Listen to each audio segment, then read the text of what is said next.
જય ખુખાર મેડીમાં દેવી શક્તિ અમર અને શાશ્વત છે તે વાત ઉપર ખુખાર મેડીમાં એ શું પ્રવચન આપ્યું આપણે ભાગ 1 માં જોશું. જય ખુખાર મેડીમાં ઉગતા પોર ની હું રોમ વારી હું ખુખાર મેલડી મારા મેલડી ના રાવ તમારી દરેક ની વાલી એવી માતા તમારા દરેક ની લાડકી એવી માતા જે 24 કલાક તમારા મનમાં જ ગુંજ્યા કરે એ મેલડી, જે 24 કલાક દીકરાની આગળ પાછળ રહે એ મેલડી,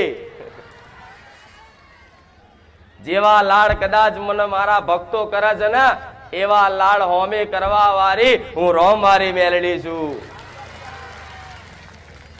જે જેવો ભાવવાલ છે એવા દરેક ના કામ કરીશ, દરેક ના અનુભવ કરાઈશ, દરેક નો મારો વાલ બતાવીશ, પણ થોડો ઘણો વાલ તમે મને કરતા રહેજો, માં માં કરીને કગરતા રહેજો. ભલે કદાચ દુઃખના આંસુ પાડો તો પાડતા રહેજો, પણ કદાચ તમારા એ દરેક ના આંસુ ઝીલી ઝીલી હાચવી હાચવી ના રાખું મારું નોમ મેલડી નહીં.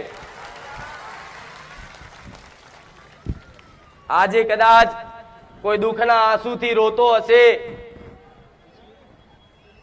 તો એને એવું થતું હોય કે મારા આંસુની કોઈ કિંમત નહીં કરતું, તો આ ભ્રમ કાઢી નાખજો. તમે નહીં આખી દુનિયાએ સ્વીકાર કર્યું કે બારેજામાં જાગતી જ્યોત મેલડી બેઠી છે, તો એક એક આંસુ કદાચ તમારી અમથી ઓંખોય પલળી હશે ને મારા સાનિધ્યમાં, અને કોઈ દુઃખની વાત મેલી હશે ને તેવા તમારા આંસુ હાચવી હાચવી અને મારી જોડે જીવની જેમ રાખીશ. કે દીકરા તારા આંસુ હાચવીને રાખું છું એટલે રાખું છું. ભલે કદાચ તે મને માતાને ખૂબ લાડ કર્યા, ખૂબ મારી ભક્તિ કરી, પણ કોઈ કારણોસર મારો ભગવાન તમારું દુઃખ એકદમ જલ્દી મટાડવા દેતો નહીં. પણ દીકરા વિશ્વાસ રાખજે, દીકરી વિશ્વાસ રાખજે. જો કદાચ ઓધરો વિશ્વાસ મારા પ્રત્યે હશે ને તો દુઃખના દાડામાં એવા વાલ કરીશ કે તમને દુઃખ તમનું જતું રહ્યું ખબર નહીં પડે. અને જ્યારે કદાચ મારા જેવી મેલડી એ આંસુનો હિસાબ આલવા બેહલ એટલે તમે વાપરી વાપરીને થાકી જાઓ અને હું મેલડી હાલતા હાલતા ના થાકું. તમે ખાઈ ખાઈને ધરાઈ જાઓ ને હું ખવડાવતા ના થાકું. પણ આ સમયગાળો દરેકના જીવનમાં આવે અને જેની જેટલી આસ્થા વધારે છે ને એને જલ્દી દુઃખ નહીં મટા, આવું મેલડી બોલું છું. જેને જેટલી વધારે આસ્થા, જેને જેટલો ઓધરો વિશ્વાસ, એને દેવી શક્તિ એકદમ દુઃખ બધા દૂર કરશે. કારણ એક જ કે તમે મારી જોડે માગવા આવ્યા છો આટલું અને મારા મેલડી નાલવું છે આટલું.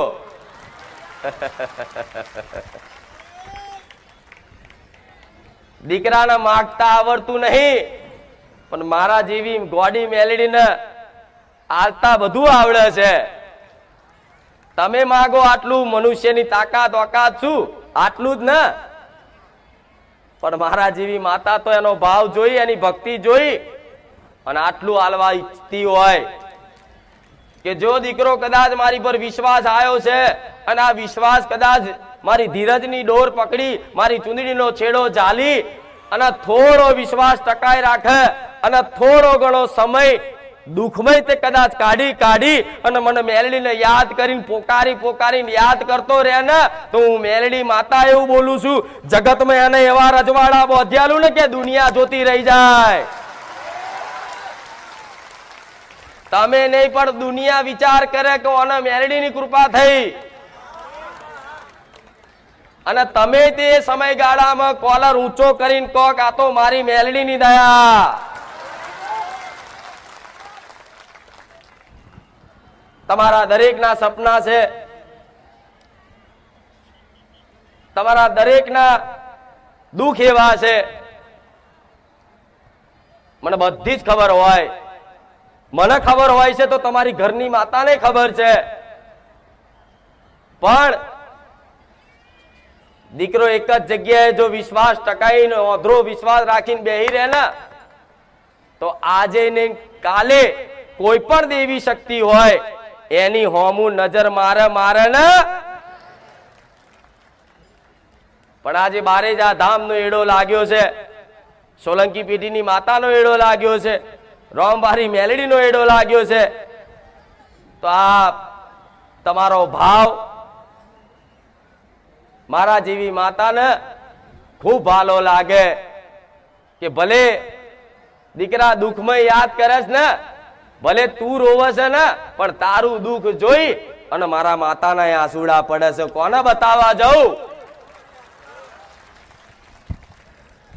એનો ભક્ત કદાચ દુઃખના આંસુથી રોતો હોય ને તો કોઈ પણ દેવી શક્તિ એવી નિર્દય નહીં કે એનું દુઃખ જોઈ અને ઊભી રહે, જોયે રાખે, પણ તમારી ઘરની માતાને જેવા તમે આહુડા પાડતા હોય ને દુઃખના, એવી તમારી માતાઓ ઘેર આહુડા પાડે છે. દીકરાઓ આટલું યાદ રાખજો,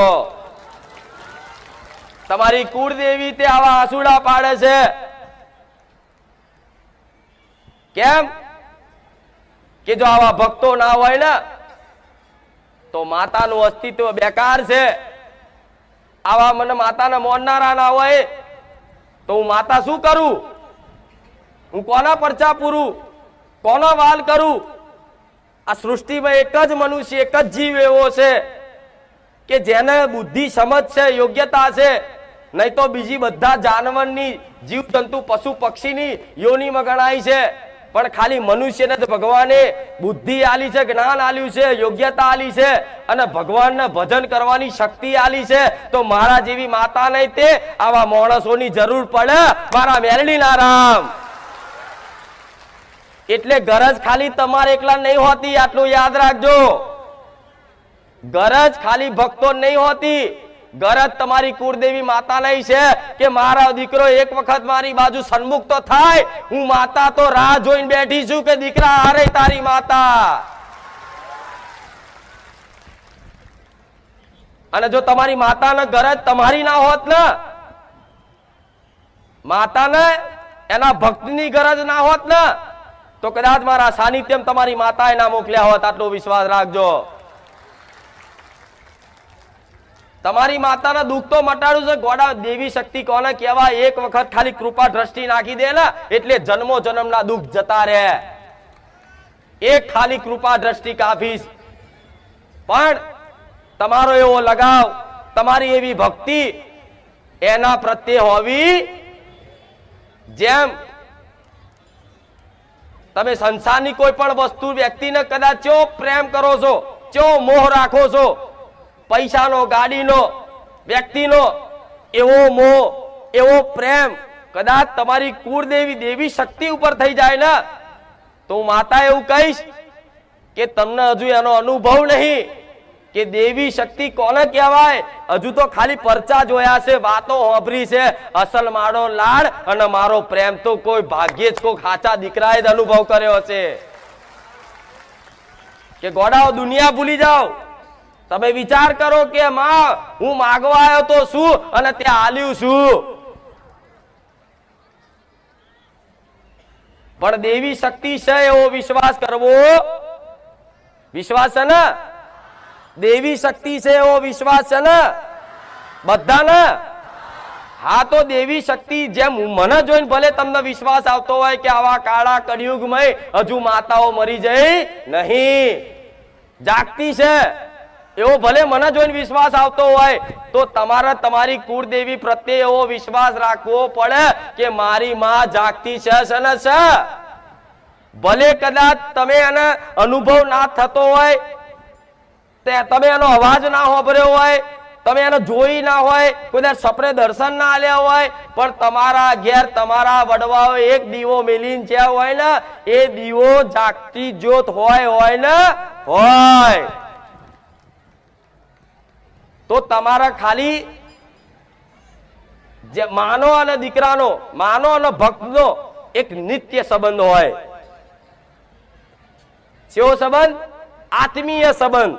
તમારી કુળદેવીનો અને તમારો, મારા જેવી માતાનો અને તમારો એક આત્મીય સંબંધ હોય. આ સંબંધને ખાલી સ્વીકાર કરવાથી, શું? આ સંબંધને ખાલી સ્વીકાર કરવાથી કે આ મારી માતા છે અને હું એનો દીકરો છું, બસ આ ખાલી સંબંધ છે ને સ્વીકાર કરવાથી તમારી માં તમને જો અનુભવ ના કરાવો કે દીકરા હું તારા ઘેર જાગતી જ્યોત ચામુંડ માતા, મહાકાળી માતા, હરસિદ્ધિ માતા બેઠી છું. કોઈ દીકરી તે કદાચ આવો સંબંધ સ્વીકાર કરવો પડે. માણસો તો બધાય કે આ મારી માં છે, પણ એનો સંબંધ સ્વીકાર કરવો પડે. તારે દેવી શક્તિ અનુભવ કરાવે તો આ જેટલા આવો સંબંધ સ્વીકાર કર્યો કે મારા ઘેર મારી માતા છે, હું મારી માતાનો છું, માતા મારી છે. ભલે રામ. આ જો એક વખત તમે સ્વીકાર કરી લીધું, માતાએ તો સ્વીકાર કર્યા જ છે. તમારી કુળદેવી તો તમને, તમે ગમે તેવા ગોડા ગેલા અજ્ઞાની ડફોર પાપી દુષ્ટ જેવા હોય એવા, પણ તમારી કુળદેવીએ તો તમને સ્વીકાર કરેલા છે કે આ મારો દીકરો છે, એટલે આવા કાળા કળિયુગમાં જીવો છો. નહીં તો જાત જાતના રોગ છે ને તમને ચાય ચોરના ભગવાનના ઘેર મોકલી દે. પણ હજુ તે ક્યાંક ની ક્યાંક વાતે તમારું રક્ષણ કરે છે. તમારી કુળદેવી કરે છે કે નહીં? કરે છે કે નહીં? આવા જબરા મોટા રોગો નીકળે ને, પણ કોઈ દાડે એવા વાયરસ તમને નહીં અડવા દેતી, એ તમારી માં છે. આવા મોટા હાઈવે પર કદાચ સાધન લઈને, બાઇક લઈને, ગાડી લઈને આવો છો ને, તો આટલી જગ્યામાં તમારું રક્ષણ કરે છે, એ તમારી માં છે. ગમે તેવું કદાચ દવાખાનું આવ્યું હોય અને ડોક્ટર જોડે જાઓ અને ઓપરેશન કરવાનું કીધું હોય, પૈસા ના હોય ને, તો કદાચ તમારી માં ગમે તો અહીં પૈસા આલે અને ઓપરેશન તમારું સક્સેસ થઈ જાય, તમારી માં છે. તમારા ઘેર અવસર પ્રસંગ આવ્યો હોય, કોઈ લગ્ન આવ્યું હોય, દીકરાનું કે દીકરીનું કે ભાઈનું કે બહેનનું, તો કદાચ તમારી જોડે પૈસા નહીં હોય અને રાત દાડાની ચિંતા થતી હશે કે 2 મહિના લગ્નના બાકી છે, શું કરીશ. પણ છેલ્લે તમારી માં તમારી આબરૂ રાખી લેશે, ગમે તેના મગજમાં વસી અને તમને પૈસા અપાઈ દે. બને છે કે નહીં? આવું બને છે ને? તો તમારી માં 24 કલાક તમારું રક્ષણ કરે છે. આ વાત સ્વીકાર કરી લો. સ્વીકાર કરી લો કે મારી માતા મારું 24 કલાક રક્ષણ કરે ને. આ ખાલી માતાનો એક સંબંધ સ્વીકાર કરવાથી, સ્વીકાર તો કરી લીધો, બરોબર છે. હવે આજે સાંભળ્યું કે માં સ્વીકાર કરી લીધો કે આ મારી માં છે અને હું એનો દીકરો છું, પણ આ સંબંધ નિભાઈ જાણવો પડે. સંબંધ સ્વીકાર તો કર્યો, પણ સંબંધ નિભાવો. હવે કે માતાજી અમે એક કુળદેવીના, માતાજીના દીકરા તરીકે, એના ભક્ત તરીકે અમે સંબંધ કઈ રીતે નિભાઈએ માતા જોડે? થાય ને આવું? તો છે ને, જેને પ્રેમ કરતા હોય ને, પ્રેમની પરિભાષા બધાને આવડે છે, અને આખો સંસાર પ્રેમનો ભૂખ્યો છે. જાણો છો ને? આખો સંસાર કોનો ભૂખ્યો છે? એક જાનવર હશે, કદાચ કોઈ અબોલા જીવ હશે, કૂતરું હશે, પણ જો એને કદાચ લાડ પ્રેમથી કદાચ બિસ્કિટ નહીં નાખો ને, તો એ કૂતરું બિસ્કિટ ખાવાય નહીં આવે. ચમ? પ્રેમ નહીં. કોઈ પણ જાનવર હોય, બિલાડી હોય કે કૂતરું હોય કે ગાય હોય, પણ એને લાડ હાથ ફેરવો ને, તો એને વાલું લાગે છે કે કોઈ મને પ્રેમ કરવા વાળું મળ્યું, મને વાલ કરવા વાળું મળ્યું. થાય ને આવું? તે રીતે તમારા આ સાંસારિક જીવનમાં જો તમને કોઈ સાચો પ્રેમ કરવા વાળો, તમારા મા બાપ, તમારી પત્ની, તમારા ગમે તે મિત્ર મળે નહીં ને, તો તમારો સંબંધ લોબા ગાડે સુધી હેરતો. બધા એવું કે છે કે માં અમે તો પૂરેપૂરું કદાચ કર્તવ્ય નિભાવ્યું, પણ માં આણે દગો કર્યો, મારા ભાઈએ મારું લઈ લીધું, એના હાથર મેં બધું અત્યાર સુધી કર્યું, પણ મારા ભાઈએ પડાઈ લીધું, મારા પપ્પાએ મને કાઢી મેલ્યો, મેં આટલી સેવા કરી, આમ તેમ, અને છેલ્લે માણસ દુખી થાય કે આ સંસારમાં મારું કોઈ નહીં. થાય ને આવું? ભલે દેખાતા બધાય, ઘર પરિવાર મિત્ર બધાય છે, સગા સંબંધીઓ છે, સમાજ છે, બધું જ છે, પણ છતાંય તમને એકાંતમાં બેહો ને અને રાતે ઊંઘો ને તારે કદાચ આવો વિચાર આવતો હશે કે હારી મારી વાત સાંભળવા વાળું જગતમાં કોઈ શક નહીં. હું મારા દુઃખની કોને વાત કરું, હું મારા દુઃખની કોને વાત કરું, મારી વેદનાની હું કોને ચર્ચા કરું. એટલે તો જોજો તમારા કોઈ દુઃખની વાત છે તમારા સાચા મિત્ર તમે કહેશો અને સાચો મિત્ર જો તમારી એ દુઃખની વાત સમજતો હશે ને તો તમને મિત્ર જોડે બેહવાનું વધારે વાલું લાગશે. ચમ વાલું લાગશે કે તમારી વાતનો મજાક નહીં કરે, હોભરે છે. એ એના દુઃખની વાત કરે, તમે એના દુઃખની વાત કરો, તે એકબીજાનું દુઃખ દર્દ એકબીજાને જતાઈ અને થોડી ટાઢક મહેસૂસ કરો છો. પણ છતાંય તે મિત્ર તે તમારું ભલું કરી શકે, મદદ કરે તો થોડો ટાઈમ 1000, 2000, 5000, 10,000, લાખ રૂપિયા કદાચ ઉછી ના લે, પછી મિત્ર એમ કે ભાઈ હવે મારી જોડ નથી. ત્યારે તમને છે ને કોઈ એવા વ્યક્તિ કે કોઈ એવી વસ્તુને તમે ખોજ કરો ક્યારું જગતમાં કોઈ એવું મળી જાય ને કે બસ હું એને બધી મારા સુખ દુઃખની વાતો કરું, એનો લાડ કરું, એનો પ્રેમ કરું અને એ પ્રેમમાં કોઈ દગો ના થાય એવું મને કોઈ મળી જાય ને તો હું સુખી થઈ જાઉં, આનંદિત થઈ જાઉં. જે તમારા દુઃખની કદર કરે, તમારી વાતને સમજે, એવું જગતમાં એક જ હોય ને તો તમારી કુળની માતા, કે જે તમારા દુઃખનો મજાક કરે.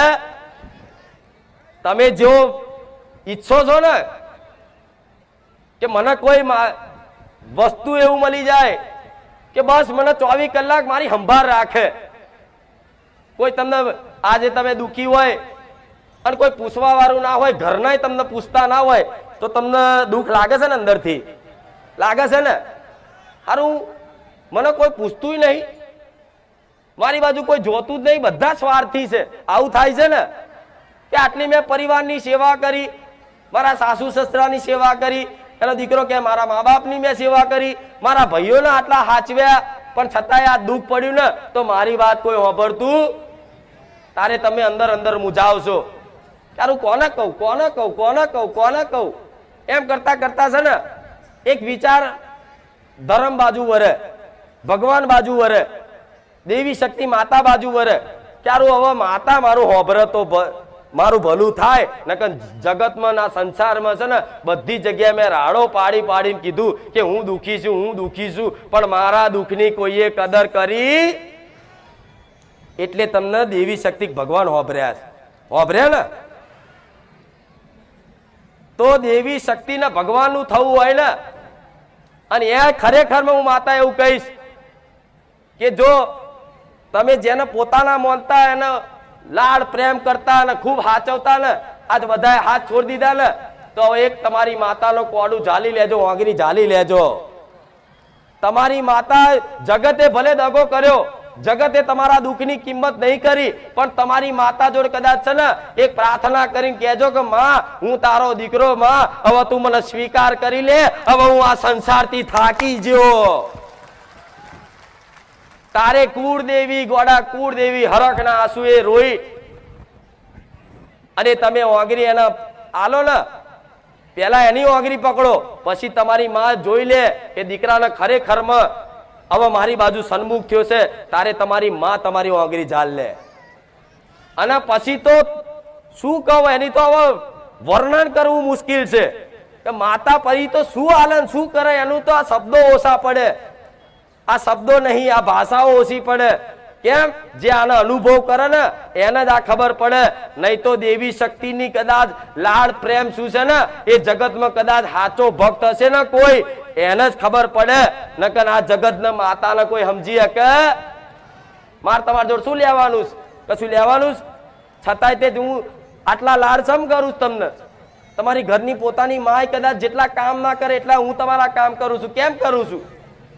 કેમ કરું છું કે છે ને તમે મને માં કરી અને અપનાયો અને નિરાશ થઈને કીધું કે માં આખી જગતના ભૂવા ફર્યા, જગતના મંદિરો ફર્યા, પણ માં હવે એક તારા આશરે તારા વિશ્વાસે તારા ભરોસે આવ્યો છું કે ખુખાર મેલેડી જબરી છે.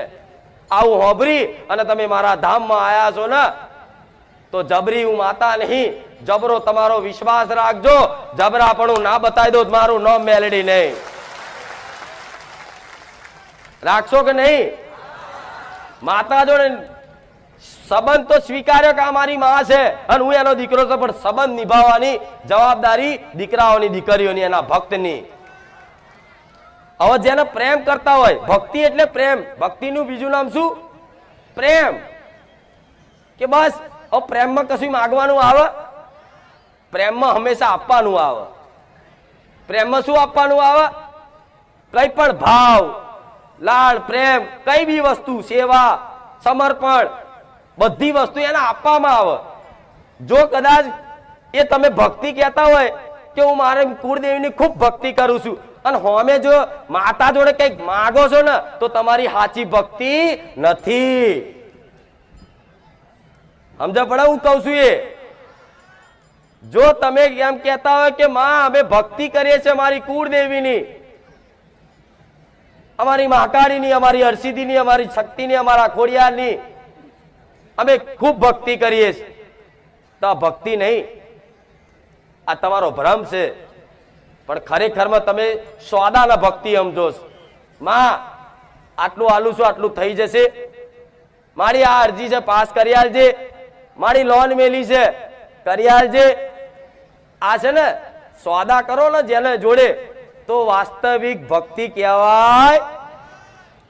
ભક્તિ તો એને કહેવાય કદાચ એક વખત તમે એ તમારી માતાનો આત્મીય સંબંધ સ્વીકાર કરી લીધો ને તો એને કશું કહેવાનું ના આવે, ઉપરથી એની જો લેવાનું ના આવે, એને આપવાનું આવે. ઓકે, શું આપવાનું? માતાને છે ની ભૂખ, તો માતાને ભાવની ભૂખ છે. માતાને કોઈ હાર, શ્રીફળ, ચુંદડી, અગરબત્તી, કોઈ છત્તર, કોઈ મઢ, મંદિર, કોઈ આરસપાલનું મંદિર, કોઈ બરફી પેડા કે સુખડી, એની કશી ભૂખ હોતી? માતાને હંમેશા શેની ભૂખ હોય? ભાવની, પ્રેમની.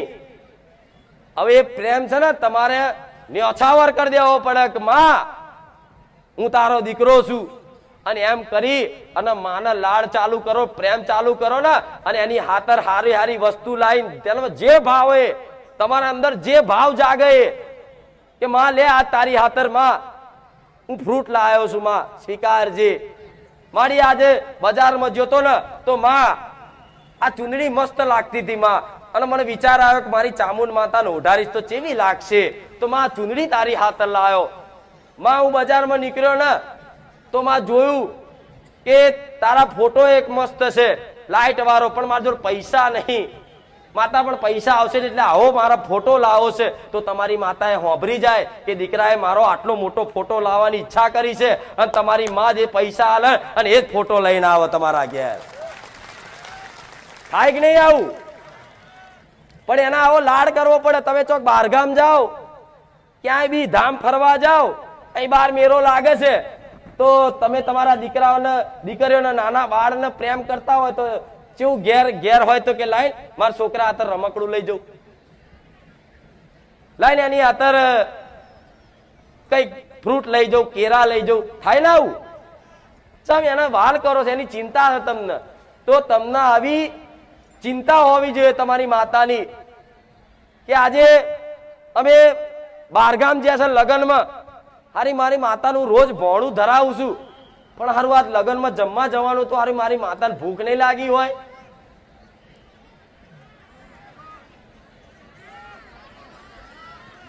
કે તમે જો રોજ વિચારો છો કે મારા ઘેર મારી માતા જાગતી જોત છે, અને તમે રોજ એના ભોણું ધરાવો છો, જે બનાવો એને અર્પણ કરો છો, પછી એને પ્રસાદ રૂપે ખાવ છો, અને ક્યાંક કદાચ તમારા લગ્ન પ્રસંગમાં જવાનું થયું આખા પરિવારને, તો તમને એવી ચિંતા થવી જોઈએ તારું 1 વાગ્યો મારી માતાને ભોણું ધરાયું નહીં આજે, અરે મારી માતાને, મારી કુળદેવીને, મારી મેલડીને ભૂખ નહીં લાગી હોય તો હાથ ચૂકલી મને મેલડીને ભૂખ લાગે, લાગે ગોડા લાગે. મને માતાને ભૂખ લાગે, મારે પેટમાં બલાડા બોલો બોલ. અને એક દીકરો જો કદાચ સાચા ભાવથી મને આલતો હોય ને, આવી રીતે ભાવ મને અર્પણ કરતો હોય કોઈ પણ આવી વસ્તુ, તો કદાચ એક દિવસ ભૂલી જાય ને તો દેવી શક્તિ કોને કહેવાય ખબર છે તમને? એક દિવસ તમે ભૂલી જાવ ને તો રાતે સપનામાં આવીને કહી જાઉં દીકરા તે મને આજે ભોણું ના ધરાયું ને હું આખી રાત ભૂખી રહી. આ દેવી શક્તિ છે. આનું નામ દેવી શક્તિ કહેવાય. ડગલે ને પગલે ગોડા તમને આવા અહેસાસ કરાવે કે દીકરા તું બહારગામ ગયો તો મારી આ ચુંદડી ના લાયો. આવું કોનમાં કે તમને હવે આવો તો અનુભવ કર્યો જ નહીં. હવે આવા અનુભવ તમને થઈ જાય તો તમે ગાડા થઈ જાઓ, પાગલ થઈ જાઓ. કહો મારી માતા આટલું બધું મારું ધ્યાન રાખે છે.